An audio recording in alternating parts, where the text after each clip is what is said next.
Olá, sejam muito bem-vindos e bem-vindas a mais um Diversos da Pós. Eu sou a professora de pós-graduação em Neurociência, Sharon Mendes, e hoje eu trago um convidado aqui mais que especial.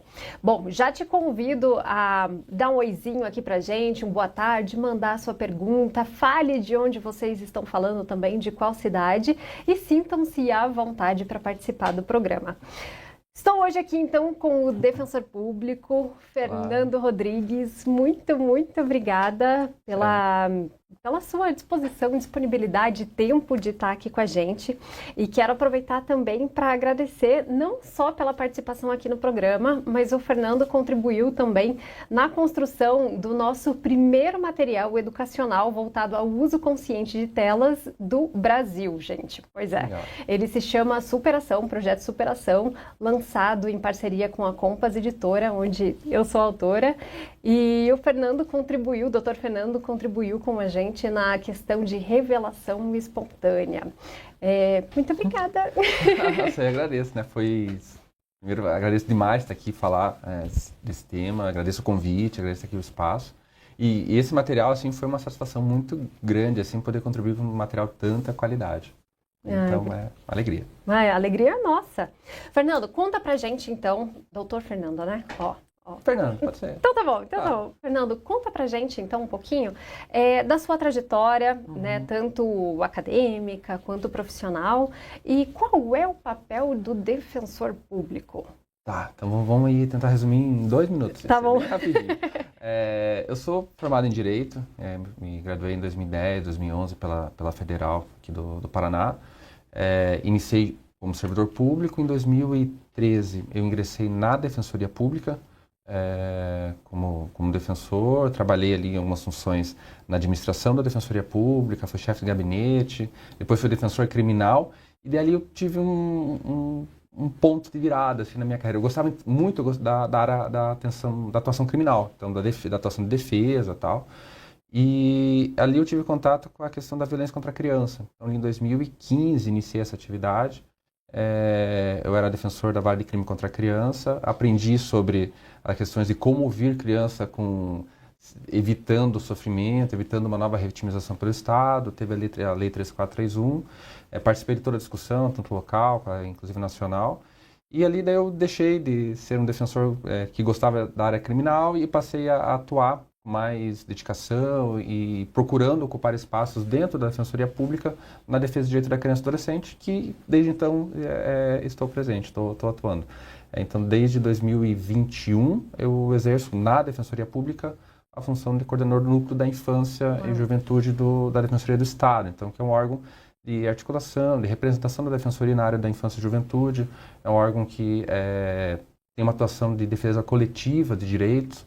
Então, algumas atuações ainda individual, mas onde há uma ausência de defensoria, no sentido que a defensoria ainda está sendo estruturada e sendo expandido o seu serviço em todo o Estado. Daqui daí eu falo um pouquinho do que é a Defensoria Pública. Né? Tá. A Defensoria é um órgão essencial à função da Justiça, como é a Advocacia, como é o Ministério Público, como são as Procuradorias do Estado, com autonomia para organizar assistência jurídica a todos que necessitam. Então, a pessoa que não tem condições de procurar o advogado, não tem condições econômicas de procurar, a pessoa está em situação de violência e por conta da situação de violência não consegue procurar a defesa, no caso da mulher vítima de violência, a criança que está sem representação e precisa levar uma demanda para ser postulada em juízo e precisa, por via judicial, fazer isso, questões que envolve direitos humanos, e no caso meu, questões coletivas, né, que envolvem de criança, tanto em medida de proteção, infracional, educação, então, tudo que precisa dar acesso à justiça, de modo amplo, não só ao judiciário, mas à justiça. E a pessoa não tem condição, a defensoria é um instrumento para isso. Tá? A Constituição chama, um instrumento do Estado democrático, né, uma expressão, instrumento do Estado. E você mencionou, né, de crianças, adolescentes em vulnerabilidade. Como que a Defensoria Pública, então, ela atua com relação ao uso da internet, a esse uso livre, de livre acesso pelas crianças e pelos adolescentes? Existe alguma articulação Sim. dela com relação a isso? Então, a gente como órgão está presente aí no estado, em várias comarcas, a Defensoria, ela recebe portas abertas, atendimento ao público, todas as demandas que existem. Então, e às vezes a demanda é justamente as dificuldades do pai e do responsável tratar e exercer o cuidado em relação àquela criança que está ali dependente de tela. Isso já aconteceu. Então, tipo, um caso individual. Então, temos a dificuldade e como que aquilo estava afetando a saúde daquela criança, o desenvolvimento daquela criança, as insuficiências de atenção à saúde daquela criança. Num outro lado também, a Defensoria, como órgão de Estado, participa de articulações, participa de espaços, comitês, construções de política, leva essas experiências do atendimento ali da pessoa perante os órgãos de educação, os órgãos de saúde, para que realmente provoque, faça aquele papel de incômodo, né? Porque, às vezes, isso aqui não está sendo suficiente para atender determinada situação. Isso aqui, então, não é apenas a via processual, né? A via, tipo, chegou, escreve uma petição e faz a defesa. Não, estamos com essa experiência, né? Com essa informação que a gente tem nos atendimentos, não só na questão de telas, né? Sim, mas sim. A questão de telas causa, tem um ponto, assim, que é angustiante, acho, para todos, que é uma coisa muito recente. A gente está em discussão ainda como regular, né? E dependendo da discussão, até ser regular, né? Assim, que é mais complicado ainda. Então, isso causa, assim, N dificuldades. Mas, assim, toda situação de violência, toda situação que há uma deficiência de proteção de direitos da criança e do adolescente que chega à Defensoria, ela faz tanto individual quanto participa de espaços para aquilo melhorar, né? Tanto o serviço, local, público e tal. Tá, eu vou tentar explicar de uma outra forma. Se eu falar besteira, você me corrige, tá? Combinado. Então, vocês estão lá na linha de frente, né? Ouvindo e acolhendo toda a população, as demandas também. Vocês escutam, formulam e cutuca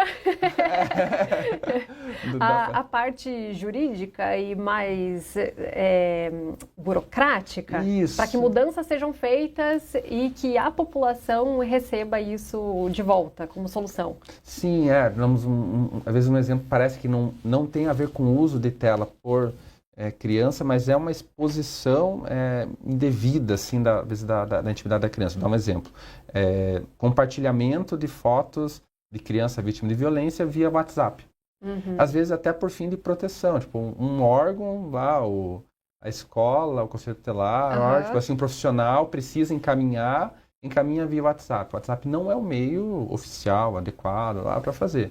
Isso pode expor aquela criança, pode expor assim a intimidade dela e atrapalhar na proteção. Então, há trabalhos, né, tipo assim, na Defensoria que não, vamos organizar nessa forma, né, tipo assim, de pais questionando a Defensoria. Nossa, mas eu soube por via de um WhatsApp que chegou para mim uma foto do meu filho.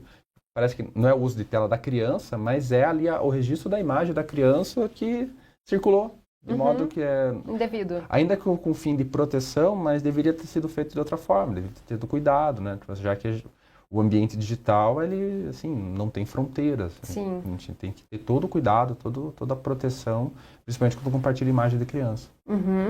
Olha que interessante isso, super prático e um erro que a gente pode estar cometendo em casa, né? Agora. Às vezes com fim, nossa, olha o que aconteceu, tira a foto do rostinho da criança e tal e compartilha.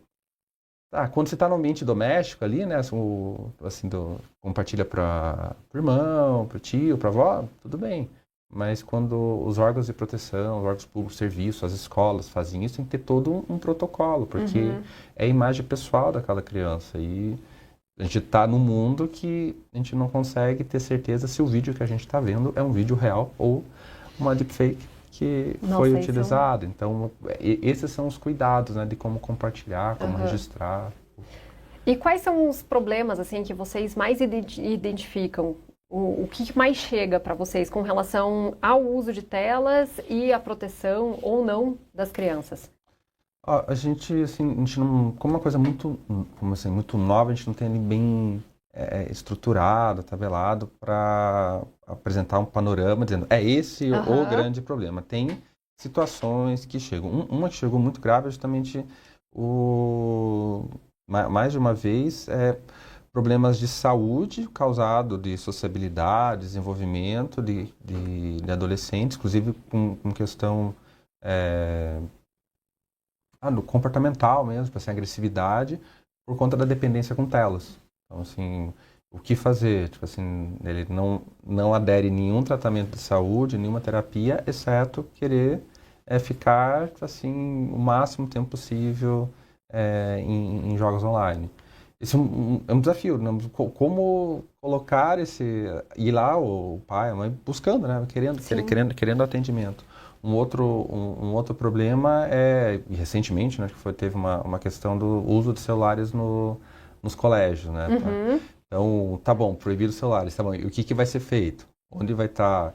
E a ansiedade desse adolescente que estava ali, usa o celular, como que vai ser encaminhado? Algumas experiências assim bem positivas, mas mesmo isso causa um sofrimento ali, até um sofrimento desejado, né? Tipo, aprender a controlar a ansiedade, mas isso coloca numa turma com vários adolescentes, centenas na mesma escola, É um problema.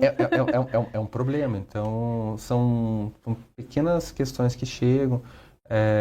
Tem situações também que eu mencionei, que daí não é da fase do adolescente, mas sim às vezes, ausência de cuidado ou não acesso pelos pais, cuidadores, de mecanismo, né? O que eu posso fazer? Assim, tá, mas ele usa o celular, como controlar? Então, é uma necessidade de difusão, né, desses mecanismos. Não é uma coisa ilícita, mas tem que ser tratado por via de processo, mas de orientação. Olha, a Google tem ferramentas de controle parental, a Microsoft também tem como fazer esses controles. Isso aparece também nos atendimentos de modo mais difuso. O que, assim, na minha avaliação, é preocupante, porque o uso de telas por somente crianças, pré-adolescentes e adolescentes é intenso. E se aparece poucos, assim, a gente não tem... A gente sabe de registros, mas ainda não está massificado, né? Em que locais que isso está sendo verificado, como que isso pode vir a ser acompanhado. É um ponto de preocupação, né, quanto órgão de proteção.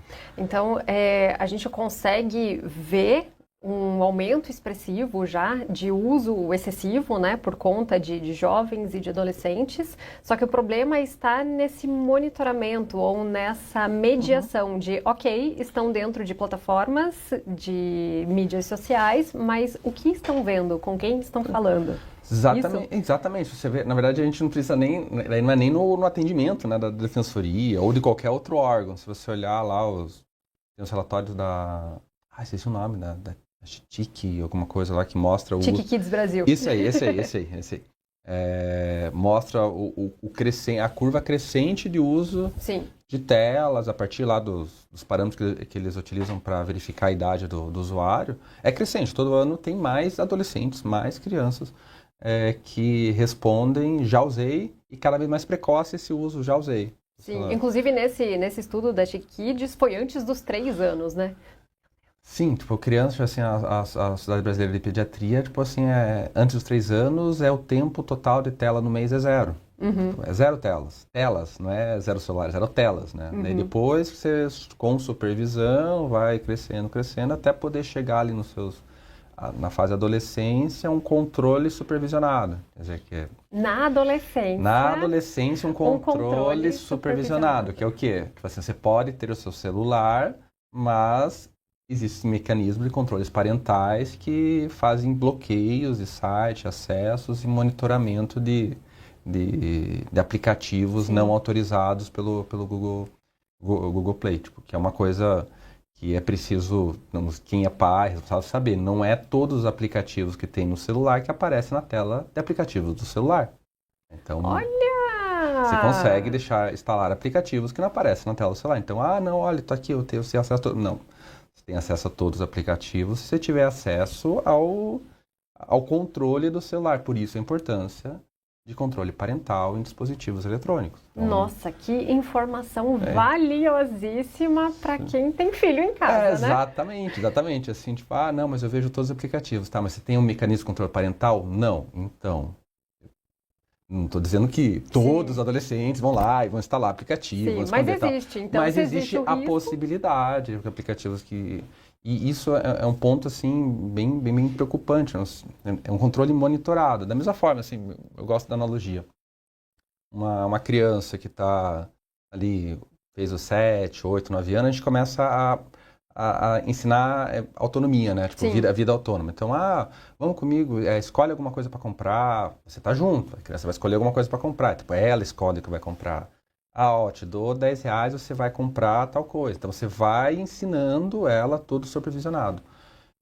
Você permitir que uma criança tenha acesso à tela sem supervisão, você dar ali um cartão de crédito com senha para uma criança, joga ela num shopping aqui em Curitiba e fala, daqui 1 hora eu te busco. Uhum. Ela pode estar no shopping? Pode. Ela pode ter saído do shopping, ela pode ter comprado qualquer coisa. E penso mas tem leis que protegem. Tá bom, tem leis que protegem. A gente está discutindo hoje no Brasil a primeira lei como marco. Existe uma política nacional de proteção de ambientes digitais, mas está em discussão a primeira lei como de proteção de criança. Então, como que a gente consegue garantir que a criança está protegida no ambiente digital? Só com supervisão, só com esses mecanismos. Então, assim, é bem, assim, se olhar por esse aspecto, assim, é assustador. Você dá uma tela e dá ali um algoritmo lá do Instagram para a criança ficar rolando. Então, é assustador. Eu costumo dizer, numa analogia parecida, que as crianças estão com uma Ferrari, dirigindo uma Ferrari sem ter uma carteira, né? Sem ter idade para ter a carteira. Então, é um processo, né? É um processo. Sim, lá na Europa, quando fizeram a avaliação, que lá estão... Acho que o ano passado fizeram uma avaliação do primeiro plano de proteção e acesso de crianças no ambiente digital. Não lembro se ano passado ou retrasado. E dos relatos que uma criança fez foi isso. Os adultos nos deram uma ferramenta poderosa, mas não nos deram um manual de como utilizá-la. A criança Uma criança lá, criança, acho uns 10 anos, quase consciente. A gente sabe que a internet tem uma pode ser maravilhosa. Maravilhosa, mas como usá-la? Uhum. Então, daí a importância do uso, monitorado. Então, imediado, você ensinar. A importância de professores terem acesso, saberem como orientar, porque, sim, a internet é maravilhosa. Sim. Ela é poderosa, mas, como toda a humanidade, a gente olha lá obras magníficas, obras de arte, prédios, e enxerga terrores, dores, sofrimento. Então, assim, não é a internet criada por humanos, vai ter isso também. Então, a gente precisa ter essa sabedoria na hora que você vai instigando ali a criança a usar a internet. Eu vou ler os comentários aqui do pessoal que está participando online. Andressa, obrigada pela participação. Ela cursa instrumentação cirúrgica, olha que interessante. Também temos a Iurema. Nas escolas estão sendo proibidos o uso de vídeos e fotos de criança devido à pedofilia. Caraca, isso é pesado também, né? Sim, porque é aquilo que eu mencionei do cuidado, assim, mas eu compartilhei a foto de uma criança porque ela estava com um machucadinho do rosto, encaminhou, levantou assim a blusa para mostrar tal. Ok, você compartilhou às vezes com o objetivo de protegê-la. Sim. O espaço que você compartilhou, às vezes, é um grupo de profissionais. Você conhece todos os profissionais ali? Você tem... Mesmo você conhecer, né? Mesmo se conhecesse, mas às vezes a gente não conhece. A gente conhece assim, ainda mais agora no mundo online, né? Que você conhece, eu brinco, né? Eu conheço às vezes por fotinha no canto direito da tela, né? Demora assim, às vezes eu encontro pessoas assim, olha assim, e falo, nossa, tipo assim, eu te conheço. Você não é uma fotinha, né? A gente participou de umas 3 reuniões, assim. Você era um ícone. É o ícone ali, agora pessoalmente está te conhecendo. Então, isso é muito frequente. E você compartilhar, às vezes, em redes públicas, o Instagram, por mais que você deixe totalmente privado, às vezes você, vou deixar público para ver alguma coisa. Pronto, naquele momento você deixou público, tudo que está no Instagram, está em tudo. Tá sem fronteira, tem tudo. Então você, mas foi só um minutinho para fazer tal coisa. Tá bom, você todo o teu Instagram, se tem uma foto de uma criança que está ali... Mesmo fechado? Mesmo o perfil fechado? Não, fechado não. Fechado daí ele fica só para as pessoas que estão vendo. Mas eu falo assim, mas a pessoa que está vendo pode tirar um print... daí você não controla, né? Então o print ele é assim, ele é eterno, né? Você nunca mais tira do mundo um print compartilhado. Então esse é um grande problema. Então a exposição não é uma rede para criança. Instagram, Facebook, não foi pensado como uma rede para criança, então evitar que coloque foto, imagem de criança ali, porque hoje com a inteligência artificial você consegue, sei lá, fazer um print nosso aqui nessa situação e colocar um comando ali para fazer um vídeo e eu vou estar falando outra coisa. De qualquer coisa, De né? qualquer Com a coisa. sua voz, Com a minha voz, com a situação, com a logo aqui, um videozinho de 5 segundos que eu vou estar falando o contrário que eu estou dizendo. Tá, vou conseguir provar que não fui eu? Vou. Mas até... Sim, mas eu sou um adulto, eu consigo ter uma consciência, você consegue falar, não, esse aqui não sou eu, olha a minha história, tal, uma criança ou adolescente, ela está em desenvolvimento, né? Tipo, você mudar, você editar a foto, você compartilhar, aquilo machuca, assim, de uma maneira muito diferente em relação ao adulto. Então, Sim. o máximo que a gente puder evitar o compartilhamento. Você pode compartilhar, assim, na família, tirou foto, manda para o WhatsApp da família, tirou uma foto no almoço, manda para o WhatsApp da família, todo mundo ali e tal. Mas nessas redes sociais que tendem a ser públicas, vamos evitar nessa exposição, que tem um fim protetivo muito importante. Sim, com certeza. Eu vi um vídeo de uma plataforma ucraniana, se eu não me engano. Então, eles pegaram um recorte ali da criança de 5, 6 aninhos e eles foram desenvolvendo através de IA essa criança e virou um negócio absurdo. Era outra pessoa, era como se fosse criança na adolescência e em diversas situações, né? A primeira situação bem agressiva que eu vi foi em 2022, se eu não me engano, com o uso de inteligência artificial, onde um coleguinha da escola, isso foi na Itália, não foi aqui, foi na Itália. Depois aconteceu um caso muito parecido em São Paulo, mas onde a criança pegou a foto da colega, tirou a roupinha e disseminou pelas plataformas ali da escola, WhatsApp, enfim. E essa criança sofreu demais, ela teve depressão, né? E hoje dominar essa arte de você conseguir fazer montagens em 2022, antes do GPT, tipo, assim, eram poucas pessoas que conseguiam fazer, ter acesso a ferramentas. Hoje você consegue fazer isso com o GPT. Tipo, o GPT pago lá, o da superfície não, porque ele tem série de regras éticas. Mas ele não é o único modelo de linguagem existente e tal, você consegue... Então, editar de uma forma muito mais fácil. Então, esse é o risco de você compartilhar o rosto, a imagem em redes públicas. E, assim, infelizmente, a gente vê isso assim, de uma forma assustadora. E crianças que têm perfis ativos, então, o problema só agrava, né? Aumenta, porque o que acontece? A criança... Você compartilha a criança, tipo assim, é uma via que vai, né? Então, você pegou, compartilhou, é um canal. Quando o perfil é da criança... Quem que está interagindo com essa criança? Quem está vendo? Quem está curtindo? Quem que está mandando mensagem? Quem que vai mandar um link para ela? Com quem que ela está conversando? Às vezes, tipo assim, até um tempo atrás, né, antes desse mundo da internet, quando... Não é tanto tempo, né? Quando a gente era criança, logo ali. Assim, proteger a criança, tipo, é ficar ali brincando no quintal de casa, no quarto, dentro da área do salão de festa do apartamento, tal. Isso era... Não, tá protegido, tá aqui. Hoje, estar nesse momento e estar com acesso à tela, às vezes a criança pode, sem supervisão, né, sem ali todo aquele cuidado parental, a criança pode sendo vulnerável, sendo exposta a conteúdos e se expondo de modo assim violento, por medo, a redes de pessoas que eles se passam por amiguinhos, por adolescentes, por jovens, até o primeiro compartilhamento e depois começa a exigir mais imagem e a criança está sofrendo uma violência sexual sem ver o rosto da outra pessoa, sem sair do seu quarto. E muitas vezes essa pessoa já sabe onde ela mora, onde estuda. Nome dos pais, onde estuda, trabalho dos pais, data de nascimento, pediu para tirar uma foto do documento da família. Nossa. Então, que não é muito difícil. Sim. Então, vou ler mais só fica assustado, né? Não, mas é bom assustar, porque isso acontece. Tá acontecendo muito, né? E o que fazer? E não é falado. Então a gente precisa falar. Você dá um chacoalhão.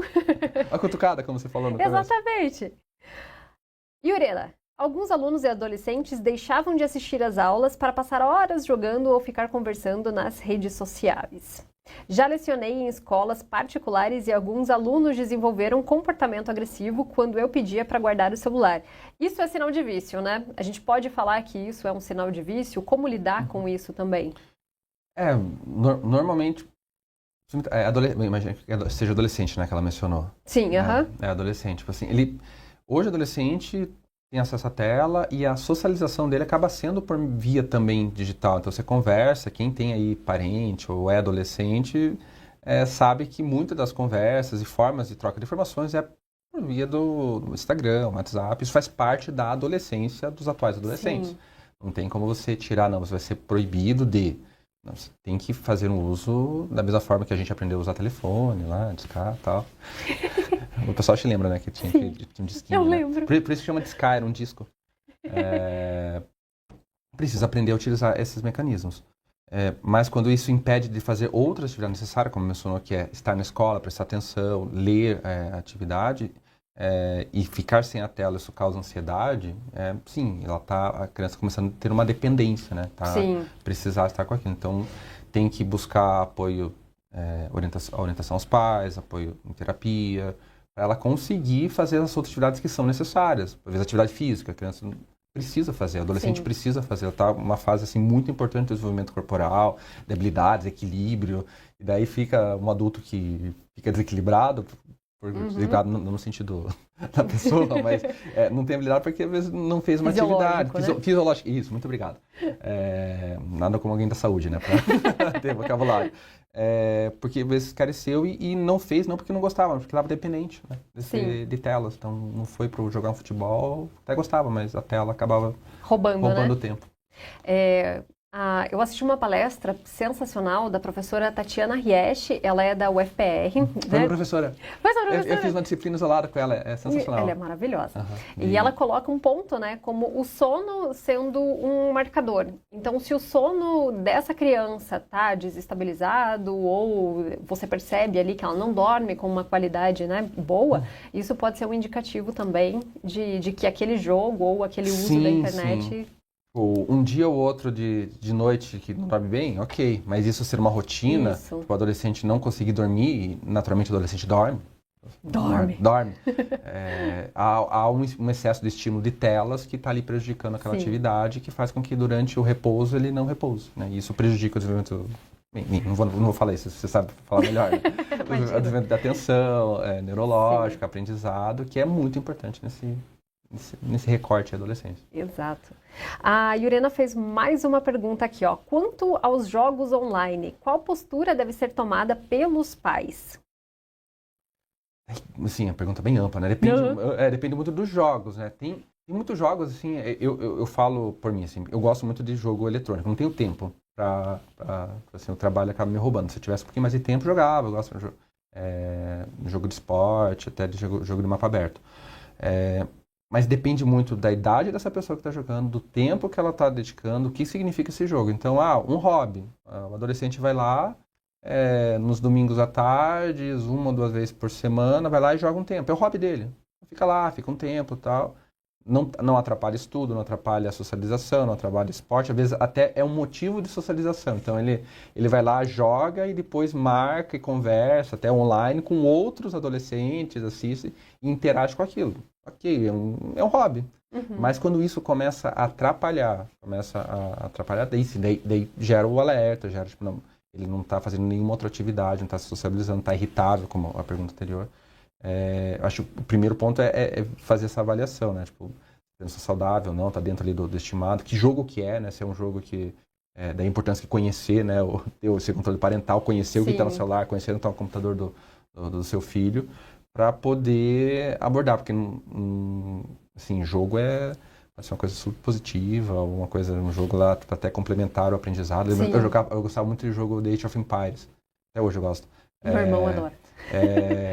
Sim, pô, tem um negócio de história, né, vai ensinando lá, quando você joga os mapas e tal, mas isso tem que avaliar e a postura é assim, importante em todas as situações, entender a sua responsabilidade. Da mesma forma que um adolescente a criança começa de comportamentos de risco, né, querer comer uma coisa que faz mal, a gente precisa insistentemente não entregar e dar uma outra opção, com essa questão eletrônica é a mesma coisa, só que a diferença é que a gente, às vezes, o responsável não domina toda essa situação. Então, Sim. tem que entender como é que funciona, mecanismos de controle, entender como que ele pode usar.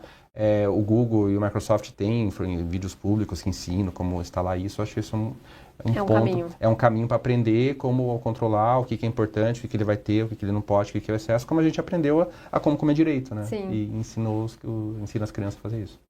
Para vocês, alunos que estão nos assistindo agora, a nossa palavra-chave é segurança. E a gente já está acabando, né? Já está encerrando, a gente passa muito rápido. Nossa. Fernando, qual dica prática que você pode deixar para pais ou para professores também com relação a esse uso da internet?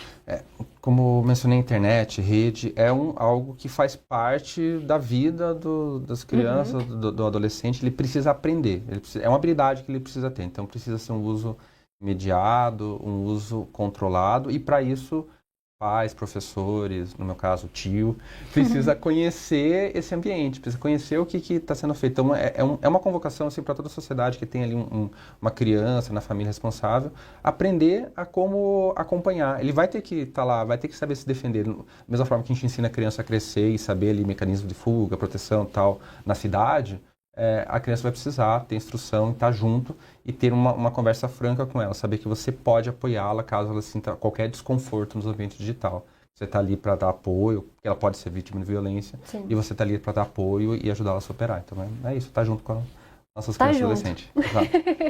Fernando, muito obrigada. Obrigada mais uma vez pelo tempo. O tema é maravilhoso e tem chão aqui, né? Se deixar, a gente vai embora, né? Exatamente. Mas quero te agradecer de novo e não perca, gente, o próximo Diversos da Pós com outros convidados e outros professores aqui que com certeza serão conteúdos muito enriquecedores para você que ainda está em formação e para todos nós que estamos em formação constante, né? Obrigada. Exato. Valeu. Tchau.